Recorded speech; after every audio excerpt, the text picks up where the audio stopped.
ನಮಸ್ಕಾರ ವೀಕ್ಷಕರೇ, ನಿಮಗೆ ಮತ್ತೊಮ್ಮೆ ಪುಷ್ಪಲತಾ ಕಿಚನ್ಗೆ ಸ್ವಾಗತ. ಇವತ್ತು ನಾ ಮಾಡ್ತಾ ಇರೋದು ಇದು ಮೆಂತ್ಯ ಸೊಪ್ಪಿನ ಬಜ್ಜಿ.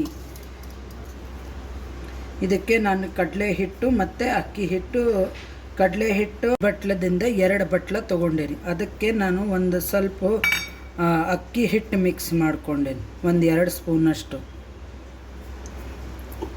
ಇದಕ್ಕೆ ಇವಾಗ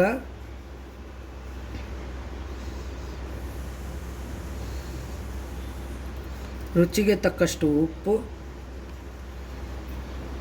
ಇದು ಅಜ್ವಾಯಿನು.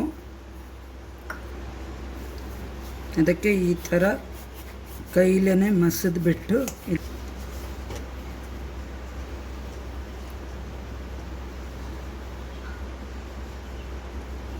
ಇದಕ್ಕೆ ನಾನು ಇದು 1 ಸ್ಪೂನು ಕಾಶ್ಮೀರಿ ಲಾಲ್ ಮಿರ್ಚ್ ಪೌಡ್ರ್ ಹಾಕ್ಕೋತಾ ಇದ್ದೇನೆ, ಕಲರಿನ್ಗೋಸ್ಕರ.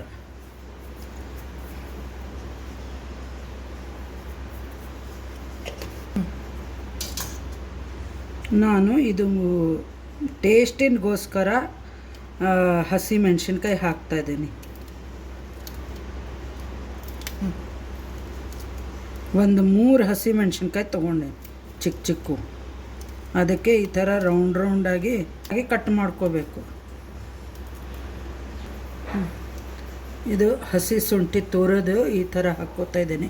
ನೀವು ಬೇಕಾದರೆ ಚಿಕ್ಕ ಚಿಕ್ಕದಾಗೆ ಕಟ್ ಮಾಡಿಕೊಂಡು ಹಾಕ್ಕೋಬೋದು.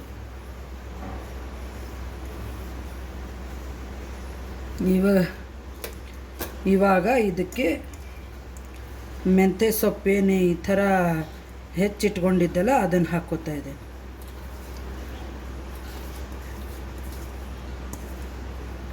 ಫಸ್ಟ್ ಇದನ್ನು ಮೆಂತ್ಯ ಸೊಪ್ಪು ಮತ್ತು ಎಲ್ಲನೂ ಈ ಥರ ಚೆನ್ನಾಗಿ ಮಿಕ್ಸ್ ಮಾಡ್ಕೋಬೇಕು.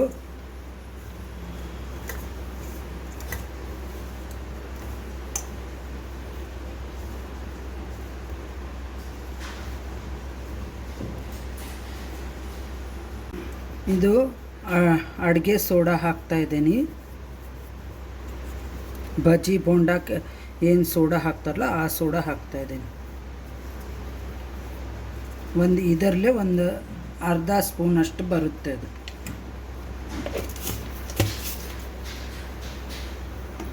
ಇವಾಗ ಇದನ್ನು ಚೆನ್ನಾಗಿ ಮಿಕ್ಸ್ ಮಾಡ್ಕೋಬೇಕು.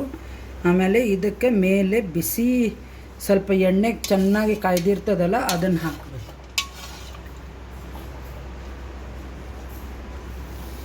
ಒಂದು 2 ಸ್ಪೂನಷ್ಟು ಈ ಥರ ಚೆನ್ನಾಗಿ ಈ ಸೌಟ್ಲೇ ನಾನು ಮಿಕ್ಸ್ ಮಾಡ್ಕೋತಾ ಇದ್ದೀನಿ, ಎಣ್ಣೆ ಬಿಸಿ ಇರೋದಕ್ಕೆ. ಈ ಸ್ವಲ್ಪ ನೀರು ಹಾಕಿ ಚೆನ್ನಾಗಿ ಇದು ಒಂದು ಸ್ವಲ್ಪ ಹಿಟ್ಟು ಗಟ್ಟಿಯಾಗೆ ಕಲಿಸ್ಕೋಬೇಕು. ತುಂಬ ಗಟ್ಟಿನೂ ಅಲ್ಲ, ತುಂಬ ಅಳಕ್ಕೂ ಅಲ್ಲ, ಅದು ಮೀಡಿಯಮ್ ಇರಬೇಕು. ನೀವು ಥರ ಚೆನ್ನಾಗಿ ವಿಸ್ಕ್ಲೆ ಅಥವಾ ಸೌಟ್ಲೆ ನೀವು ತುಂಬ ಚೆನ್ನಾಗಿ ಇದನ್ನು ಮಾಡೋದು, ಸ್ಪಾಂಜ್ ಗತೆ ತುಂಬ ಚೆನ್ನಾಗಿ ಬರುತ್ತೆ ಬಜ್ಜಿ. ನಾನು ಒಂದು ಸ್ವಲ್ಪ ಅರ್ಶಿನನೂ ಹಾಕ್ಕೊಂಡೇನಿ ಇದಕ್ಕೆ.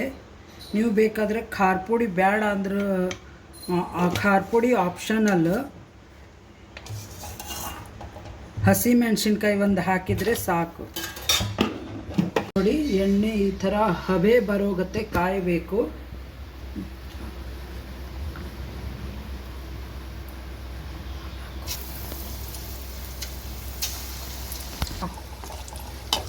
ಈ ಥರ ನೋಡಿ ಬಿಡಿ ಬಿಡಿಯಾಗಿ ಹಾಕಬೇಕು. ನೋಡಿ ಈ ಥರ ಶೇಪ್ ಆಗಬೇಕು. ಆಮೇಲೆ ಇದು ಬೆಂದಿದೆ, ಆಮೇಲೆ ಸ್ಪಾಂಜ್ ಗತೆನೂ ಆಗಿದೆ. ನೋಡಿ ಈ ಥರ ಸ್ಪಾಂಜ್ ಗತೆ ಆಗಬೇಕು. ಈ ಥರ ಮನೆಯಲ್ಲೇ ಟ್ರೈ ಮಾಡಿ ನೋಡಿ. ನಿಮಗೆ ಈ ವಿಡಿಯೋ ಇಷ್ಟ ಆದಲ್ಲಿ ಲೈಕ್ ಮಾಡಿ. ಟೇಸ್ಟಿಯಾಗೂ ಇರುತ್ತೆ, ಮನೇಲೆ ಎಲ್ಲರೂ ಇಷ್ಟಪಡ್ತಾರೆ. ಸಬ್ಸ್ಕ್ರೈಬ್ ಮಾಡಿ, ಬೆಲ್ ಐಕಾನ್ ಕ್ಲಿಕ್ ಮಾಡಿ. Thank you.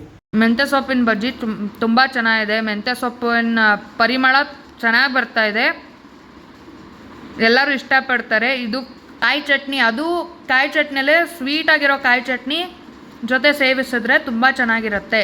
Thank you.